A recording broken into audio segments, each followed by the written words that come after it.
Join me this week as I take this simple little bench we made last week and turn it from this to this. With my extreme aging technique, I show you how to turn a plain, everyday bench into something that looks like it's been around and abused for years.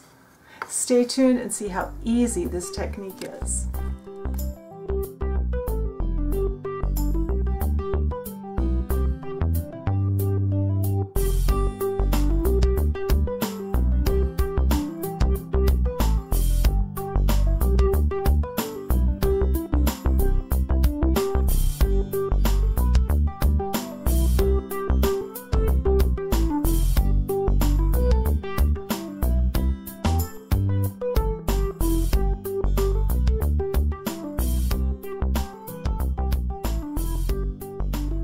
Alright, this aging method that I've come up with, I call it extreme aging. It's got several steps to it.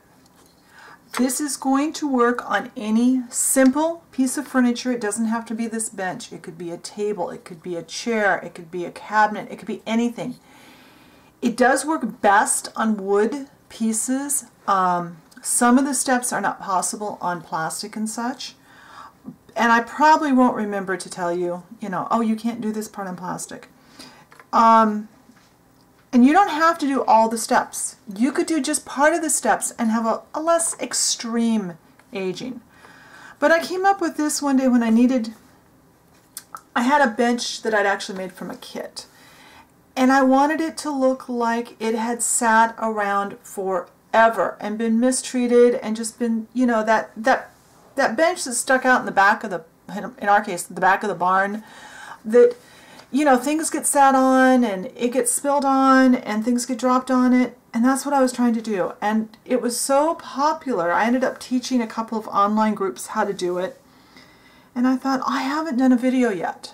So I need to do the video for you guys and show you how to do it. So you start out with, and this does work best, by the way, with a very simple piece of furniture. That's why I made this with very straight lines.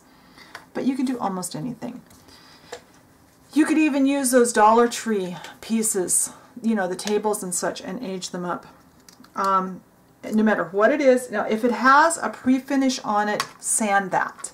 If you're using like the Dollar Tree table with that shiny stuff on it, sand it with an emery board or something. You get that shine off. And then everything from there on goes the same no matter what you're using. White paint. This is just white, plain white craft paint. This is our canvas we're going to work from. I want to cover the wood. This allows everything else to kind of pop as we go. A white base kind of equals everything out here. And this is one time when it's okay if your paint runs. This project, there's no point in which I will tell you, oh, make sure you wipe all the drips. If you have paint drips on this project, go for it. It's even better. So we need a nice white basis. We're not sanding this piece to get the only time you sand on this project at this point would be if you had a shiny surface. If there's little, hairy bits from the wood, from when getting the grain raised up from the water-based paint, that's going to add to it. All of those little faults are actually going to make this project better. So this is one of those times when being sloppy and being careless at this stage is an advantage. And you're going to make a mess. So do this on a surface that you can clean really easily because we're going sloppy.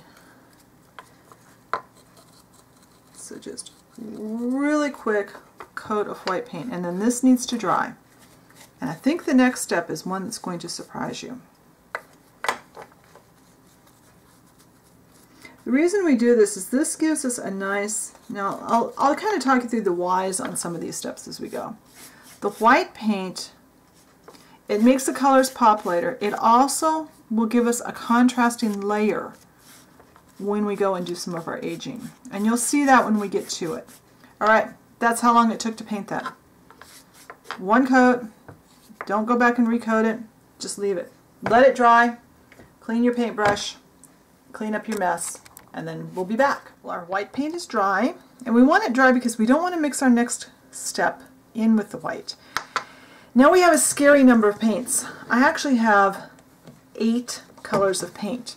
You don't have to go with 8. You can use however many you want. But what this is replicating, if you've ever like refinished an old piece of furniture, a lot of times over the generations and the owners of the furniture, people will paint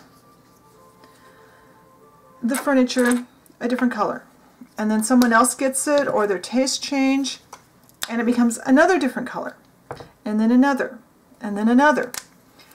And you can have lots and lots and lots of coats of paint on some of these old benches and old tables and such. And that's what this is going to replicate. We're not going to put 8 complete coats of paint on though. I'm just putting them out a little bit of each one.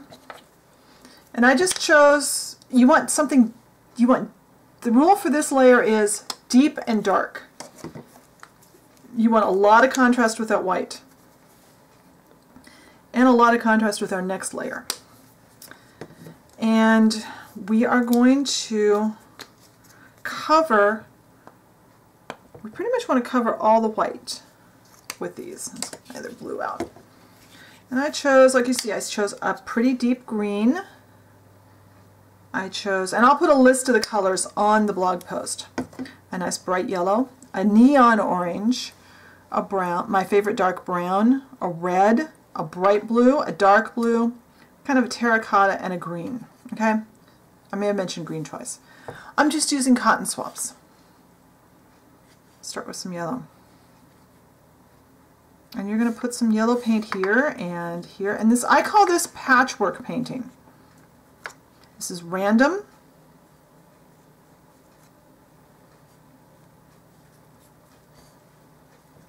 There's no rhyme or reason to it. Try and be as random as you can. Kind of distribute this paint out.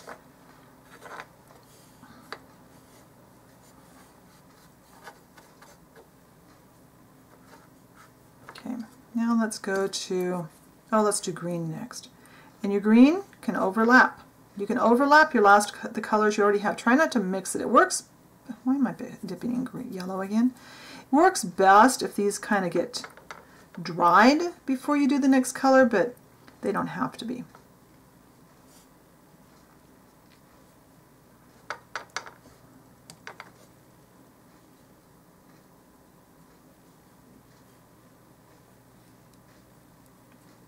And you don't have to have all the colors in all the spots, you know? This is totally random painting. Well, let's go with this orange. We're not going to use a lot of the orange because it's really bright, but there have been times when these bright colors were really popular. Who knows what color some of the ancestors painted the furniture. Brown.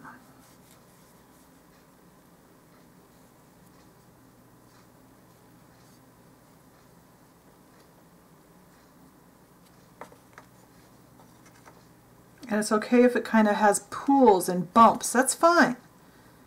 Remember, this is supposed to look like it's really had tons of coats of paint over it.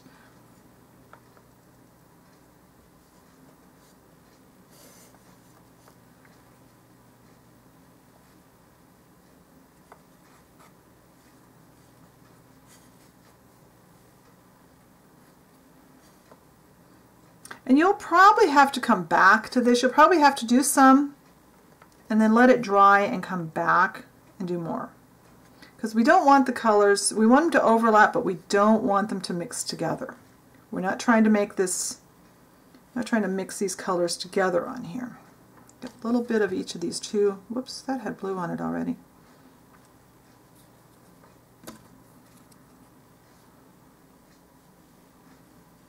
And like I said earlier, drips are fine. Drips, in fact, are good on this. That all adds to the aging.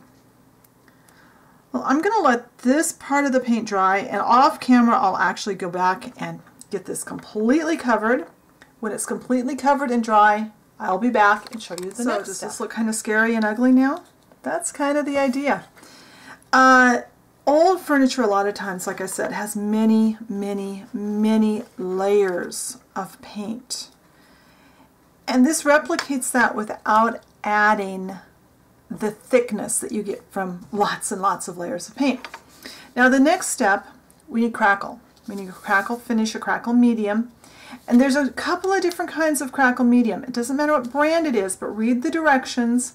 This is the kind that you let air dry, and this one specifies 15 to 40 minutes, which we're going to ignore, until it's tacky, and then we'll paint over it. And there's a couple of things you need to know about crackle medium. I'm just going to put this out on my tray right there. We only need just a little tiny bit.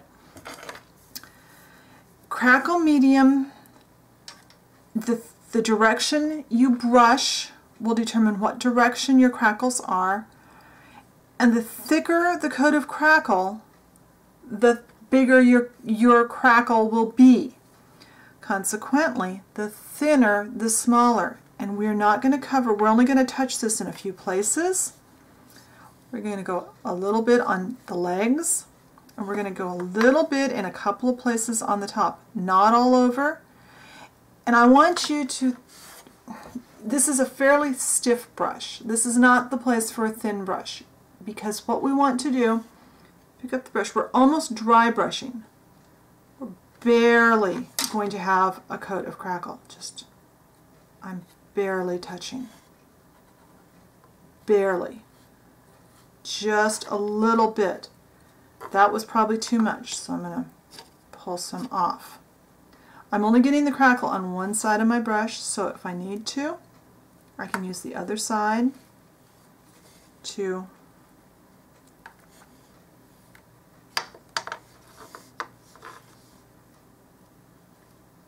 but I know there's another type of crackle finish that works differently. I think you mix it with paint, I want to say, or something. I don't remember. This is the only kind I buy. Now, because this is so thin, we're only going to let this dry just a few minutes. Start checking as soon as you get this paintbrush cleaned up. Start checking to see if this is tacky. You want it to feel sticky, like it's almost dry. So I'm going to go wash the paintbrush, and then I'll be back. All right, now this is, you can feel it's sticky. My skin is barely sticking to it. So now we need an off-white. I am using Ceramicoat's Buttercream. It doesn't have to be this color, but you want an off-white, a creamy color for this coat.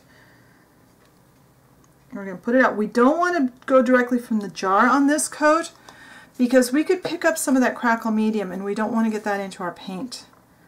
Now, you only have one shot at this. We are going to go. We don't want to go a very heavy coat, just a thin coat, but we're going to cover up those colors that we put on earlier. And it will take a few minutes for the crackle to start working. And this coat of paint is going to look pretty bad because I purposely made that last coat bumpy. Now remember where you put your crackle. You're going to do that on the first batch of painting. Because if we need to come back, we can come back and do some of the places, because we need a place to hold on to this. Quite frankly, it's kind of hard to do this if you don't have a place to hold on. But like, I don't crackle under here. There's no reason to. And besides that, paint wouldn't crackle under there.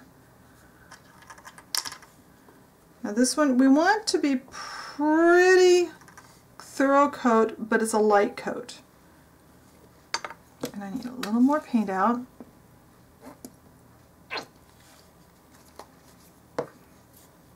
And you can't coat over with your white again over your crackle. Once it crackles, you're done with that, except for we've got another aging technique we'll do. We're going to do it, what's called a dirty water wash over it also to kind of bring it out. But that's all down the road. We've got lots more we're doing to this. We are not done. Once again, you're painting with the grain of the wood, so figure out which is the long direction of your wood.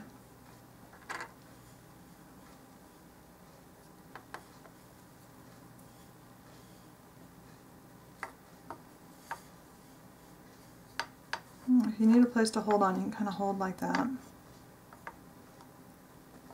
Let's see if I can get the bottom done.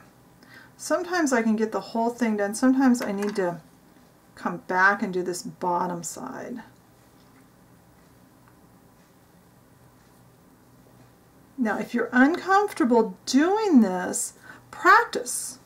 You can, get a craft stick or a scrap of wood and practice with all of these techniques until you're comfortable. I mean, obviously, if you've never done this, you're not going to take a piece of furniture that's really important to you and start doing all of this to it. But once you've practiced a few times, it's a real easy thing to do, and it turns out really cool. All right, I'm going to go wash the brush, and this paint needs to dry all the way, and then I'll be back, and we'll move on to yet another step. All right, so now that off-white cream-colored paint is dry, and you can see this already looks really old. Here's where some of my crackle was. Now, if I did miss a few spots, and that's fine. That actually adds to the effect. There's some more crackle. And now you can see where the spots of paint are showing through already to make it look like it's been painted lots of times and it's stripped down to different places. Now we have an interesting group of tools here. I have something all over my dental pick. We have a dental pick. I have my knitting needle. I have an X-Acto knife. I have an emery board. I have a pair of pliers. And the important thing about the pliers is they have to have a really aggressive grip. I'm not going to use them quite like you would think. X-Acto knife, I don't know if I mentioned that, and my razor saw. All right. Now it's time to start making this look really beat up. And, I mean, obviously, first off, you need to think about, this is a bench. So where on the bench would it be worn? It'd be worn in certain places. Like, the ridges, the edges are not going to be square anymore. This is an old bench. So now we're going to sand down. Now for this step, your paint needs to be all the way dry. If you feel like your paint is not dry when you start this process, set it aside and let that paint dry. And you see, as I'm sanding off, I'm sanding down to, and you can also sand across. Now, one of my favorite things, the pliers. The pliers have ridges going this way. I'm going to use those. This is going to replicate only at the bottoms of legs and maybe at the ends. Squeeze in.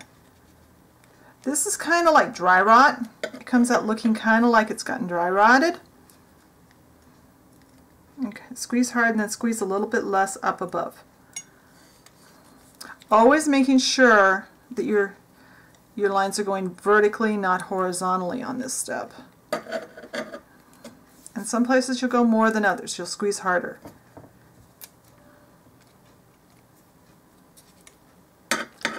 You see, we've already added quite a bit of aging. I actually came upon this little technique by accident one time. You can also use this on the very ends, but don't overdo it. That's the thing about this aging. It can very quickly go from extreme aging to looking kind of comical because you overdo it.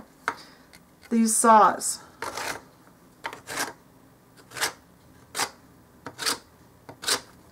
Making sure you're running the length of the wood. And you're not going to have a lot of aging going on the bottom side, so don't worry about that part. Now, you might take your knife.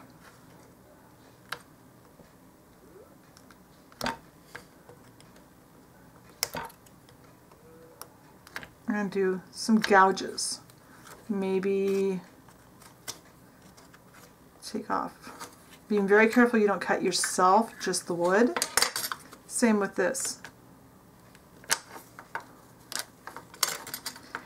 And you know, you can use all kinds of tools. Look around and see what you have. Now remember, this wood is not real strong, so don't push too hard and break your wood, break through. You know, you don't want to break the wood pieces.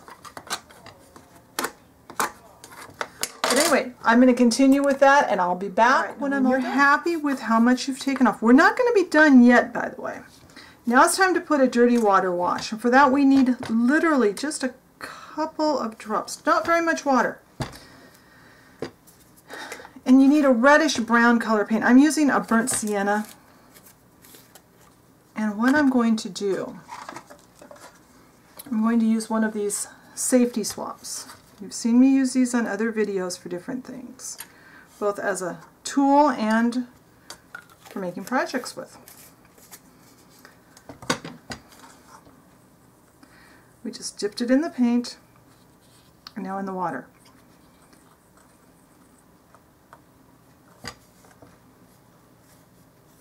And we're going to kind of rush this over this whole thing, just to kind of dirty it up a bit. Now keep in mind when you're doing your aging,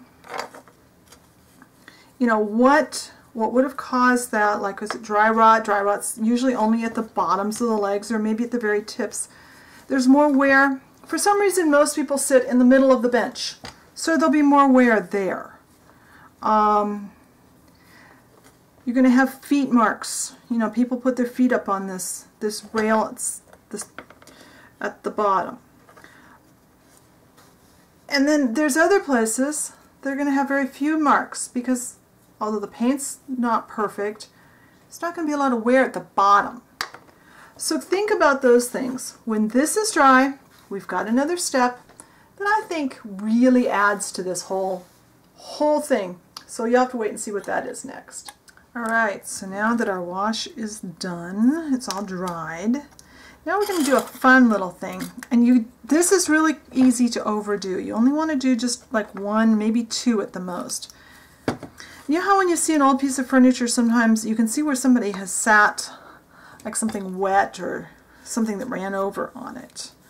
Well, you can use anything round. I usually use a camphor clay cutter, but you could also, if you've got a pencil that the eraser has come out of, you could use this part of your pencil that without the eraser in it, or you know, whatever, anything you've got that's around 1/4 inch in diameter and is hollow.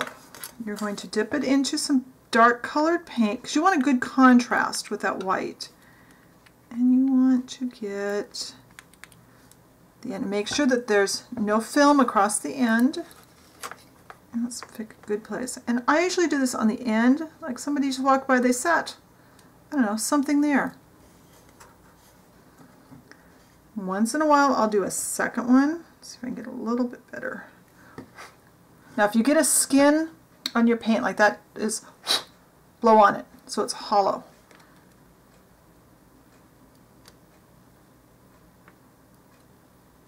There.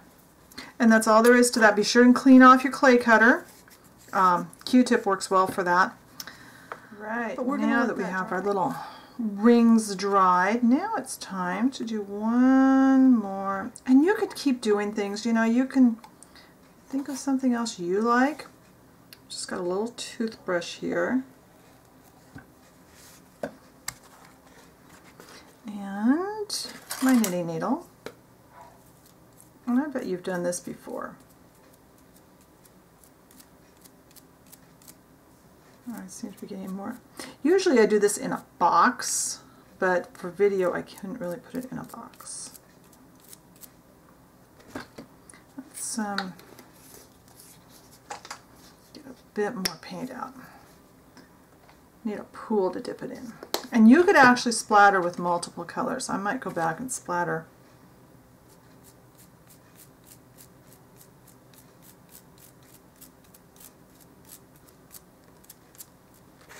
Let's get another color. Oh, let's do some bright red too. And you can let them dry between times. You can do them one right after the other. It doesn't matter. It's up to you.